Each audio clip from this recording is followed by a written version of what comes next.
श्री स्वामी समर्थ। जय जय स्वामी समर्थ। स्वामींचं नाव घेऊन मी आजच्या ह्या नवीन व्हिडिओला सुरुवात करते। हिंदू धर्मात प्रत्येक महिन्यातील अमावास्या तिथी ही महत्त्वाची मानली जाते। अमावास्या ही गंगा स्नान आणि दानासाठी विशेष महत्त्वाची आहे। कार्तिक अमावास्या दरवर्षी कार्तिक महिन्यातील कृष्ण पक्षातील अमावास्या तिथीला साजरी केली जाते।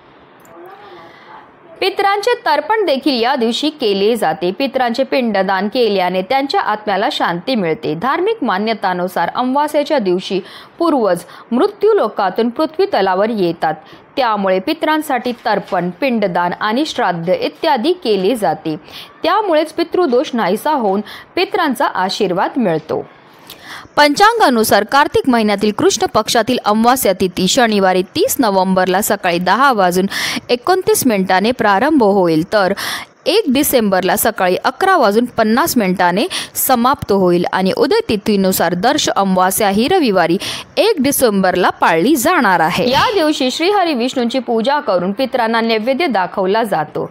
कार्तिक अमावास्येच्या दिवशी श्रीहरी विष्णूंचे नामस्मरण फलदायी ठरते। या दिवशी व्रत केल्याने देवी देवतांचे आशीर्वाद तर प्राप्त होतात, पण कुंडलीतील असणारा कालसर्पदोष आणि शनिदोषापासून सुद्धा मुक्ती मिळते। या दिवशी पितृसूक्त आणि पितृस्तोत्राचे पठण केल्याने शुभ फळ प्राप्त होते।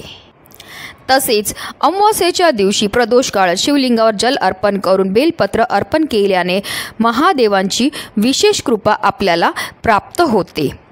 तसेच अमावास्येच्या रात्री लक्ष्मीपूजन केल्याने धन प्राप्तीची शक्यता निर्माण होते आणि भगवान विष्णूंची पूजा केल्याने सर्व मनोकामना सुद्धा पूर्ण होतात।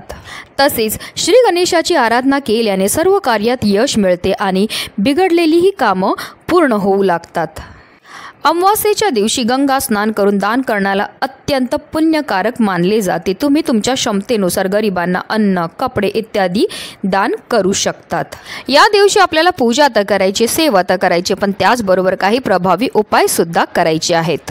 आणि म्हणूनच प्रत्येक आईने कार्तिक अमावास्येच्या दिवशी आपल्या मुलांसाठी कापूरसोबत ही एक वस्तू जाळायची आहे। ही वस्तू जाळल्यामुळे आपल्या मुलांवर कधीही कोणत्याही प्रकारचं वाईट संकट तर येणारच नाही, पण त्यांची प्रत्येक क्षेत्रामध्ये भरभरून अशी प्रगती होणार आहे। अतिशय प्रभावी असा हा उपाय आहे, ज्याबद्दल सविस्तर आणि महत्त्वाची अशी माहिती मी तुम्हाला या व्हिडिओमध्ये देणार आहे। तर व्हिडिओ पूर्ण पहा आणि जर तुम्ही माझ्या चॅनलवर नवीन असतील तर चॅनलला सबस्क्राईब करा आणि शेजारी बेल आयकॉनसुद्धा प्रेस करा, जेणेकरून तुम्हाला माझ्या नवनवीन व्हिडिओचं नोटिफिकेशन हे मिळत राहील आणि तुम्ही एक पण व्हिडिओ मिस करणार नाही। कार्तिक महिन्यामध्ये स्नानाला आणि दानाला विशेष महत्त्व हे दिलं जातं। म्हणूनच कार्तिक अमावास्येच्या दिवशी जर तुम्हाला शक्य असेल तर आवर्जून तीर्थक्षेत्री जाऊन स्नान करा आणि त्यानंतर यथाशक्तीप्रमाणे तुम्हाला दान हे करायचं आहे। पण आता जर तुम्हाला तीर्थक्षेत्री जाऊन स्नान करणं शक्य नसेल तर घरच्या घरी अंघोळीच्या पाण्यामध्ये गंगाजल टाकून तुम्हाला स्नानही करायची आहे। स्नान केल्यानंतर तुम्हाला स्वच्छ वस्त्र हे परिधान करायचे, पण चुकूनही तुम्हाला अमावास्येच्या दिवशी काळ्या रंगाचे वस्त्र हे परिधान करायचे नाहीयेत। स्नान करून झाल्यानंतर तुम्हाला सर्वप्रथम देवघरामध्ये दिवा हा प्रज्वलित करून घ्यायचा आहे, कारण कोणतीही सेवा किंवा कोणताही उपाय जो आहे तो आपल्याला अग्नीच्या साक्षीने करायचा आहे। त्यानंतर सूर्यदेवांना आपल्याला जल हे अर्पण करायचं। हे जल अर्पण करताना त्यामध्ये आपल्याला चिमूटभर काळे तीळ तसेच थोडंसं गंगाजल टाकायचं आहे आणि असं हे जल ओम आदित्याय नमः, ओम सूर्यदेवाय नमः या मंत्राचा जप करत करत अर्पण करायचं आहे। असं हे जल सूर्यदेवांना अर्पण केल्यामुळे आपल्या पितरांना मोक्षाची प्राप्तीही होत असते। त्यानंतर आपल्याला विधिवत देवपूजा ही करून घ्यायची आहे।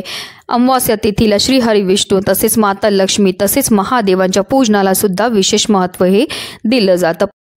कार्तिकी अमावास्येच्या दिवशी सकाळी सकाळी आपल्याला छोटे छोटे काही उपाय सुद्धा करायचे आहेत। आपल्याला आपला मुख्य प्रवेशद्वार आहे तो स्वच्छ पुसून घ्यायचा आहे। आपल्या मुख्य प्रवेशद्वाराच्या उंबरठ्यावर आपल्याला हळदीचं लेपन करायचं, तसेच आंब्याच्या पानांचं तोरण सुद्धा लावून घ्यायचं आहे। तसेच आपल्याला आपल्या उंबरठ्यावर थोडंसं पाणी शिंपडायचं आहे। त्याचबरोबर उंबरठ्याच्या दोन्ही बाजूला सुद्धा आपल्याला थोडं थोडं पाणी हे टाकायचं आहे, कारण असं म्हटलं जातं अमावास्या तिथीला आपले पित्र मृत्यू लोकातून भूतलावर येत असतात आणि आपल्या त्या उंबरठ्यावर असतात आणि जे आपण पाणी टाकतो ते पाणी ते ग्रहण करत असतात, ज्यामुळे ते तृप्त होतात आणि आपल्याला सुखी संसाराचे ते आशीर्वाद देत असतात। जर तुमची मुलं वारंवार आजारी पडत असतील, चिडचिड करत असतील, हट्टीपणा करत असतील, त्यांना केलेला अभ्यास लक्षात राहत नसेल, किंवा मुलं खूप शिकलेली आहेत पण त्यांना मनासारखी नोकरी मिळत नसेल, व्यवसायामध्ये किंवा नोकरीमध्ये त्यांना यश प्राप्त होत नसेल, तर आवर्जून प्रत्येक आईने आपल्या मुलाच्या उज्ज्वल भविष्याकरता हा उपाय जो आहे तो करायचा. हा उपाय तुम्ही अगदी लहानातल्या लहानपासून मोठ्यात मोठ्या प्रत्येक मुला किंवा मुलीकरता करू शकतात. आता हा उपाय आपल्याला कधी करायचा, तर कार्तिक अमावास्येच्या दिवशी अगदी सकाळपासून तुम्ही संध्याकाळपर्यंत कधीही करू शकतात. ह्या उपायाकरता आपल्याला 3 भीमसेनी कापूरच्या वड्या घ्यायच्यात. मी प्रत्येक उपायामध्ये नेहमी सांगते की आपल्याला आवर्जून भीमसेनी कापूरच घ्यायचा आहे, कारण तो नैसर्गिकरित्या बनलेला असतो आणि त्याच्यामध्ये जे तत्त्व असतात ते आपल्यामध्ये आणि आपल्या घरामध्ये असणारी जेवढी पण नकारात्मकता आहे, इडापिडा, ग्रहदोष, पितृदोष, वास्तुदोष दूर करण्याकरता अतिशय प्रभावी मानला जातो. तसेच आपल्याला एक नारळसुद्धा घ्यायचा आहे.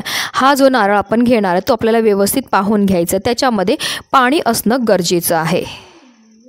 आता आपल्या मुलांना आपल्याला पाटावर बसवायचं आहे किंवा आसन द्या आणि त्यावर त्यांना बसवायचं आहे. फक्त बसवताना त्यांचा चेहरा हा पूर्व दिशेला होईल अशा रीतीने तुम्हाला बसवायचं आहे, किंवा अगदी तुम्ही देवघरामध्ये तुमच्या मुलांना बसवलं तरीही चालणार आहे. आता आपल्याला काय करायचं आहे, ज्या 3 कापराच्या वड्या आहेत त्या आपल्याला त्या नारळावर ठेवायच्या आहेत आणि देवघरामध्ये प्रज्वलित असलेल्या दिव्याच्या मदतीने तो कापूर जो आहे तो आपल्याला प्रज्वलित करायचा आहे. कापूर प्रज्वलित केल्यानंतर आपल्याला हा नारळ जो आहे तो पकडायची पण एक विशिष्ट पद्धत आहे.